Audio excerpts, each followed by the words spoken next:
আসসালামু আলাইকুম। মিতা মুস্তাফা স্বাগত জানাচ্ছি এনটিভির দুপুরের খবরে। ক্রাউন সিমেন্ট শিরোনাম দেখছিলেন, এবার পুরো খবর। যে সরকারে জনগণের প্রতিনিধি নেই সেই সরকার মানুষের জন্য সমস্যার কারণ হবে, এটাই স্বাভাবিক। এমন মন্তব্য করেছেন বিএনপি মহাসচিব মির্জা ফখরুল ইসলাম আলমগীর। তিনি বলেন, জুলাই শহীদ এবং আহতদের জন্য সত্যিকার অর্থে কিছু করতে না পারলে এর চেয়ে বড় কোনো প্রতারণা থাকবে না। জাতীয় প্রেসক্লাবের আয়োজনে গণ অভ্যুত্থানের বর্ষপূর্তিতে জুলাই শহীদ পরিবারের সাথে মতবিনিময় এবং সম্মাননা প্রদান অনুষ্ঠানে তিনি এসব কথা বলেন। মির্জা ফখরুল বলেন, রাজনৈতিক দলগুলোর মধ্যে পারস্পরিক বোঝাপড়া থাকতে হবে। যেই কাদা ছোড়াছুড়ি চলছে তার একটা সীমা থাকা জরুরি উল্লেখ করে তিনি বলেন, গণতন্ত্রে ভিন্ন মত এবং বক্তব্য থাকা স্বাভাবিক। সবার এখন উচিত ঐক্যবদ্ধ থেকে একটি সুষ্ঠু নির্বাচনের মাধ্যমে জনগণের সরকারের কাছে ক্ষমতা হস্তান্তর প্রক্রিয়াকে ত্বরান্বিত করা। কথা তো সত্য যে কাজটা ছিল যে অতি দ্রুত একটা নির্বাচনের মধ্য দিয়ে একটা নির্বাচিত সরকারের কাছে দায়িত্ব তুলে দেওয়ার, সেটা না দিয়ে ক্রমান্বয়ে বিভিন্ন রকম কতটা সংস্কার কমিশন যেটা তৈরি করা হয়েছে ঠিক জানা নাই। তারা দেশকে পুরো নতুন একটা আপনার ওই দেশ তৈরি করতে চান, একটা ম্যাজিক্যাল দেশ তৈরি করতে চান। খুব ভালো কথা, কিন্তু আমরা তো চাই যে সেটা জনগণের মধ্য থেকে আসুক। আমরা তো চাই যে সেটা জনগণ সেই শক্তিটা নিয়ে তারা বেরিয়ে আসবে। আমরা দুঃখের সঙ্গে বলতে বাধ্য হচ্ছি যে সরকারের কাছ থেকে আমরা সেই জিনিসটা দেখতে পাইনি। শাহবাগে আছেন আমাদের সিনিয়র করেসপন্ডেন্ট আপেল শাহরিয়ার, আমরা যুক্ত হচ্ছি তার সাথে। আপেল, শাহবাগের সবশেষ পরিস্থিতি কেমন দেখছেন? বিক্ষোভকারীরা কি বলছেন? জুলাই যোদ্ধারা এখনো শাহবাগ মোড়ে অবস্থান করে আছে। বেশ কিছুদিন আগে বৃষ্টি হয়েছিল, বৃষ্টির কারণে যারা আন্দোলন করছেন বিভিন্ন ছড়াই ছিটাই ছিল, তখন আবার এখন যদি বৃষ্টি একদম কমে গেছে, এখন তারা আবার এই শাহবাগ যে মোড়টিতে রয়েছে এখানে তারা অবস্থান করে বিক্ষোভ করছেন। তাদের দাবি তো শুরুতেই আমি যেটি বলেছিলাম এবং সংবাদে আপনি যেটি প্রচার করলেন যে জুলাই সনদ ঘোষণা না হওয়া পর্যন্ত তারা রাজপথ ছাড়বেন না। তবে এখনকার প্রেক্ষাপট হচ্ছে যে আস্তে আস্তে বিভিন্ন সময় আসলে অন্যান্য জায়গা থেকে যে সারা দেশ থেকে যে আন্দোলনকারীরা যে আসছিল তাদের সংখ্যাটা বাড়ছে, আমি এটি লক্ষ্য করলাম। আর তাদের একটাই অভিযোগ যে এত দিনও কেন জুলাই সনদটি হচ্ছে না। ক্ষোভ জানিয়েছেন, হতাশা ব্যক্ত করেছেন। এখানে যারা এসেছেন শুধু জুলাই যে যোদ্ধারা বা আহতরা যারা আছেন তারাও আছেন এবং শহীদ পরিবারের সদস্যরাও আমি দেখতে পেয়েছি তারা এখানে এসে বিক্ষোভ করছেন। এখন সবসময় যে আন্দোলনগুলো হলে কোনো না কোনো ট্যাগ দেওয়ার যে রাজনীতি আমরা লক্ষ্য করছি, সেখানে যারা বক্তারা এখানে বক্তব্য রাখছেন কোনোভাবেই যাতে ট্যাগ না দেওয়া হয়। তারা তার অধিকারের জন্য এখানে এসেছেন, ব্যক্তি স্বার্থের জন্য তারা এখানে আসেননি। শুধু এই যে গণ অভ্যুত্থানে যারা স্বতঃস্ফূর্তভাবে যারা আন্দোলনে যুক্ত হয়েছিলেন তাদের ভবিষ্যৎ, তাদের একটি স্বীকৃতি দেওয়ার ক্ষেত্রে কেন গড়িমসি করা হচ্ছে, সেই ক্ষোভ হতাশা তারা তাদের এই বক্তব্যের মাধ্যমে তারা বলছেন। এবং এখন এই জুলাই যে যোদ্ধার যে প্ল্যাটফর্মটি এখন এখানে তৈরি করা হয়েছে, অনুরোধ জানিয়েছেন আরও যারা যারা আছেন সবাই যাতে এখানে আসেন, এখানে এসে অবস্থান কর্মসূচি পালন করেন।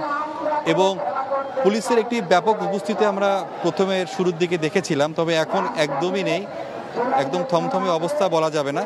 তবে যে যান চলাচল যেহেতু 3 ঘন্টার বেশি সময় ধরে বন্ধ রয়েছে, সাধারণ মানুষের চরম ভোগান্তির মধ্যে রয়েছেন এবং যে গাড়িগুলো আছে সেগুলো আসলে বিকল্প পথ দিয়ে যান চলাচল করছে। শাহবাগ থেকে জানছিলাম জুলাই যোদ্ধাদের অবস্থান কর্মসূচির খবর।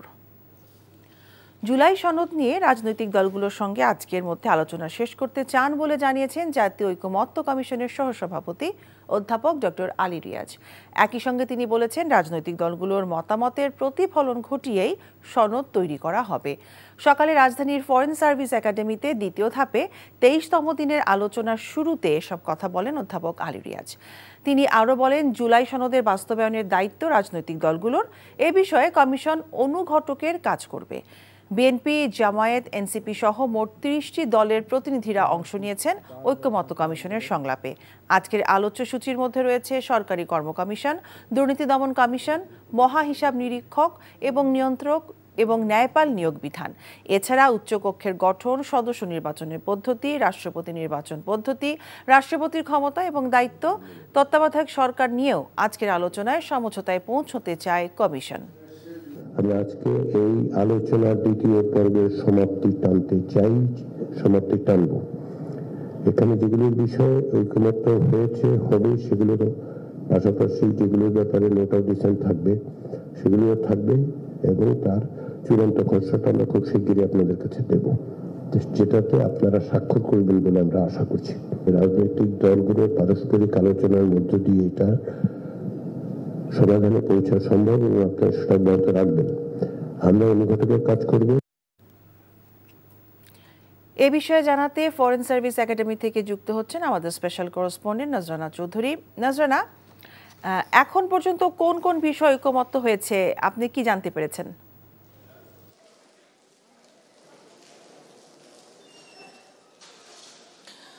মিতা, বৈঠকটি শুরু হয়েছে 12টা বাজার কিছুক্ষণ আগে, 10-15 মিনিট আগে বা 11:15টার দিকে এই ঐকমত্য কমিশনের সাথে রাজনৈতিক দলগুলোর বৈঠকটি শুরু হয়েছে। তো আপনি একটু আগেই বলছিলেন যে কি বিষয়ে আলোচনা হবে, সেটি আমি আর না বলছি।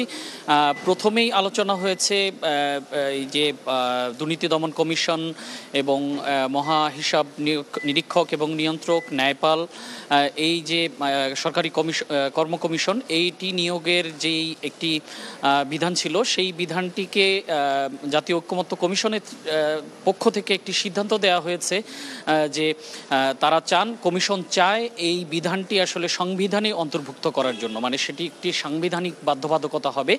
এই বিষয়টি নিয়ে কিন্তু প্রথমেই আলোচনা হয়েছে, কিন্তু সেই আলোচনায় বিএনপির পক্ষ থেকে নোট অফ ডিসেন্ট দেওয়া হয়েছে, মানে তারা এটিতে আসলে রাজি না, যেটি কমিশনের পক্ষ থেকে যে সিদ্ধান্ত দেওয়া হয়েছে সেই তার সাথে বিএনপি একমত নয়, এটি নোট অফ ডিসেন্ট হিসেবে দেওয়া হয়েছে। এর মানে হলো যে যদি বিএনপি সরকার গঠন করতে পারে তাহলে এটি বিএনপি মানবে, এরকম কোনো বাধ্যবাধকতা থাকবে না। আর দ্বিতীয়, এর পরে যেই বিষয়টি আলোচনা হয়েছে সেটি হলো সংসদের উচ্চকক্ষ কিভাবে গঠিত হবে এবং তার এখতিয়ার নিয়ে। সংসদের উচ্চকক্ষ নিয়ে আপনি জানেন যে কমিশনের পক্ষ থেকে এবং অন্যান্য দুই একটি রাজনৈতিক দল, সেটি জামায়াতে ইসলামী এবং এনসিপির মতো রাজনৈতিক দলগুলো কিন্তু তাদের সিদ্ধান্ত জানিয়েছে, সেটি হলো যে উচ্চকক্ষ আনুপাতিক ভোটের হারে উচ্চকক্ষটি গঠিত হবে, অর্থাৎ পিআর পদ্ধতি যেটি বলা হচ্ছে। বিএনপি এই বিষয়ে একটু আগেই বিএনপির এখানকার যে ঐকমত্য কমিশনের যে প্রতিনিধি, স্থায়ী কমিটির সদস্য সালাউদ্দিন আহমেদ, তিনি তার বক্তব্যে বলেছেন যে যদি পিআর পদ্ধতিতে উচ্চকক্ষ গঠন করার সিদ্ধান্ত হয় তাহলে বিএনপি উচ্চকক্ষ চাই না। তার মানে পিআর পদ্ধতি হলে বিএনপি চায় এক কক্ষ বিশিষ্ট সংসদ। তো এই দুটি বিষয়েই বিএনপির পক্ষ থেকেই কিন্তু জোরালোভাবে বিরোধিতা করা হয়েছে। তো এখন কেবলই মধ্যাহ্ন বিরতি দেওয়া হয়েছে বৈঠকে, ঐকমত্য কমিশনের বৈঠকের। তো এর পরে আবার আলোচনা শুরু হবে, তখন আমরা আপডেট জানাতে পারবো। মিতা, জানছিলাম ঐকমত্য কমিশনের বৈঠকের সবশেষ খবর। বাগেরহাট 3 আসন মোংলা রামপাল পৃথককরণ এবং বাগেরহাট 4 আসন বিলুপ্তি ঘোষণার প্রতিবাদে মোংলায় বিক্ষোভ মিছিল এবং প্রতিবাদ সমাবেশ অনুষ্ঠিত হয়েছে। দুপুরে পৌর বিএনপির বিক্ষোভ মিছিল বিভিন্ন সড়ক প্রদক্ষিণ করে। পরে পৌর মার্কেট চত্বরে প্রতিবাদ সমাবেশে বক্তব্য রাখেন পৌর বিএনপির সাধারণ সম্পাদক মাহবুবুর রহমান মানিক সহ অন্যরা। তারা বলেন, নির্বাচন কমিশনের এমন সিদ্ধান্ত মেনে নেবে না মোংলা রামপালবাসী। জাতীয় নির্বাচন বিলম্বিত করার ষড়যন্ত্র চলছে বলেও অভিযোগ করেন বিএনপি নেতারা। 2025-26 অর্থবছরের প্রথম 6 মাসের জন্য নতুন মুদ্রানীতি ঘোষণা করতে যাচ্ছে বাংলাদেশ ব্যাংক। বিকেল 3টায় কেন্দ্রীয় ব্যাংকের গভর্নর ডক্টর আহসান এইচ মনসুরের মুদ্রানীতি ঘোষণা করার কথা রয়েছে। এদিকে সংকোচনমূলক মুদ্রানীতির কারণে মূল্যস্ফীতি কিছুটা কমে এলেও তা স্বস্তিদায়ক নয়, কমেছে বিনিয়োগও। এমন পরিস্থিতিতে সুদের হার কমিয়ে ব্যবসা বিনিয়োগে গতি আনার দাবি জানিয়ে আসছেন ব্যবসায়ীরা। তবে কেন্দ্রীয় ব্যাংক আপাতত সে পথে হাঁটছে না। আজকের ঘোষণায় আগের মতোই সুদের হার অপরিবর্তিত থাকতে পারে বলে ইঙ্গিত পাওয়া গেছে। এবারও অর্থনৈতিক প্রবৃদ্ধি অর্জনের চেয়ে মূল্যস্ফীতি নিয়ন্ত্রণই প্রধান অগ্রাধিকার পাচ্ছে।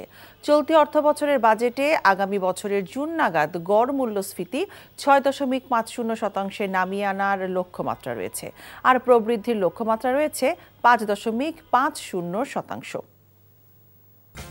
এই ছিল দুপুরের খবরে। এই খবরের ভিডিও সহ আপডেট জানতে ভিজিট করুন এনটিভি অনলাইন www.ntvbd.com। এছাড়াও এনটিভি জনপ্রিয় সব অনুষ্ঠান ও খবরের আপডেট জানতে ভিজিট করুন আমাদের ইউটিউব ও ভেরিফাইড ফেসবুক পেজ। 5টায় দেশের খবর দেখার আমন্ত্রণ রইল। সবাইকে ধন্যবাদ।